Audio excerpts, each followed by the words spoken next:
main memory,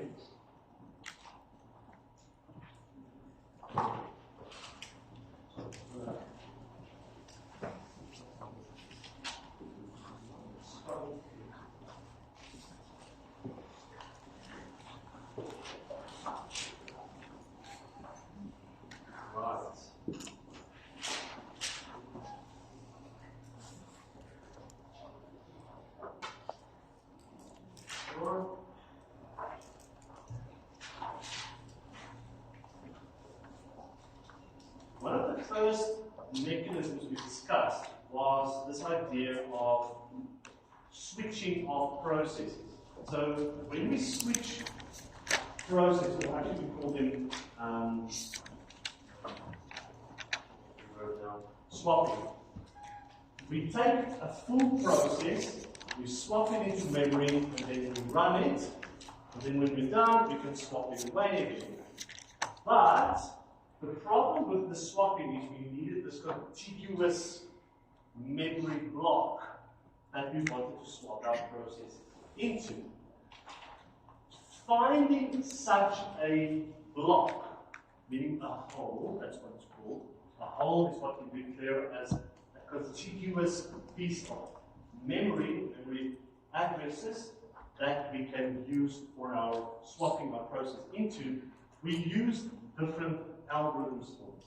And we had the first fit, the best fit, and the worst fit. And I demonstrated how we typically can do this using Excel. And there's a video on Eve again, a link to the video on Eve that you can watch, in which it describes a problem where you may have a number of holes, A, B, C, D, E, F, G, H, whatever, and then you've got a process, a number of processes that you want to potentially swap in. And then you can have to apply either the first fit, the best fit, or the worst fit scenario with this. And when I discussed this with the student, and I've mentioned this in the video as well, the best way to think about this is to think about buying clothes. You can never fit into anything that's too small for you, but you can always fit into something that's bigger than you. So if you've got a certain size, let's say my quantity size is 13, then I can fit in with clothes that's 13, 14, 15. Anything that's bigger than me, I can fit into it. That's one way that you can think about it. So best or first fit basically means you go look at your clothes that's hanging on the rack, and you start from the left to the right, and you select the first piece of clothing that you will fit into. Once you've used it, that clothing then shrinks to whatever size is left that you haven't used up. That's important to remember. Those things do change. And then when you get another request, and I now need to fit another size, again you start from the front, and then you select the next one. The first one, sorry, that's the next one. The first one, always from the start. You select, and that's what the first fit means.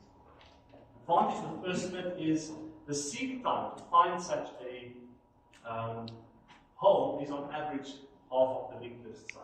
Because half of the time you potentially will find something else. There or not, it's not a bad solution with that, but it can obviously create this fragmentation problem. Well, many of these create fragmentation problems.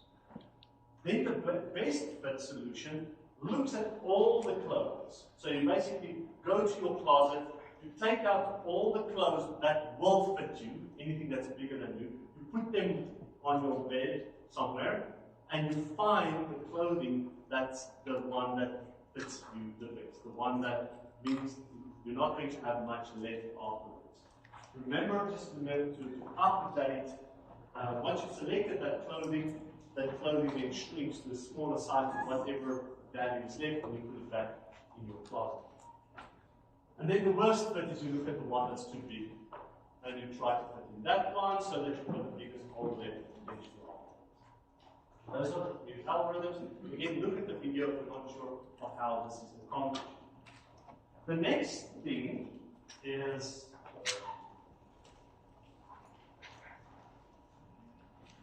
we talked about paging. So the whole swapping, we said the bad thing about swapping processes in and out is that processes are fairly big. And writing that process to the back-end store, meaning the hard disk, takes a significant amount of time.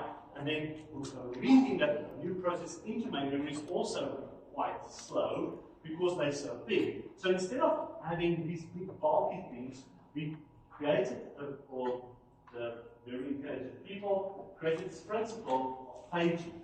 Where they said, let's break up our process into smaller chunks. And we call each of those chunks a page. And I physically had a number of pieces of paper. So just remember, one piece of paper is what we call one page. It's also called a page frame. It looks like a frame, it looks like a nice rectangle. But on this page, or in this page, there's a number of memory addresses there. And then we said that when we look at any request, and we look at a logical address, that means we have to understand that there's logical addresses and physical addresses. We translate from logical to physical. The logical address we typically break up into two sections. The leftmost section describes the page number, and the rightmost side is what we call the page offset. Where inside that page we will find the information that we want, meaning the actual memory address. The page numbers and the page offset is typically some kind of number, value. And that value is, in modern computers, it's a 64-bit number. So it's a very, very big number, where we then allocate a certain number of bits for the pages, the number of pages, and a certain number of bits for the size of such a page, or the number of memory addresses per page. And we went through an example in the class where we said a hypothetical 16-bit logical address. If we want to, for instance, have, let's say, 1024 addresses in this logical address, how many bits do we need? Well, that's very simple. 10 of them. Remember, we went through the whole 2 to the power of whatever, and we actually calculated that to determine how much space we need. If this is a little bit difficult for you to understand, dumb down the problem to just 8 bits. Just think, okay, if we think about 8 bits, and we say that we've got 6 bits in our 8 bits available for the page offset, those 6 bits represent effectively unique addresses. So what is the total number of unique addresses that we can have in 6 bits? Well, you then calculate that and you will get to a number. The same holds true for, that means that we've got 2 bits left for the pages, and that means we can potentially have 4 unique pages in that. If you're up 0, 0, 0, 1, 1, 0, and 1, 1. Those are the 4 pages. And just extrapolate that now into 16 bits and you will be able to get to such a solution. And I demonstrated how we do this by showing you a little table that I normally keep with myself. I've got 1, 2, 4, 8, 16, 32, 64, and so forth. And I just start numbering from the second iteration. So instead of from 1, 2, at the 2 I have like 1 bit.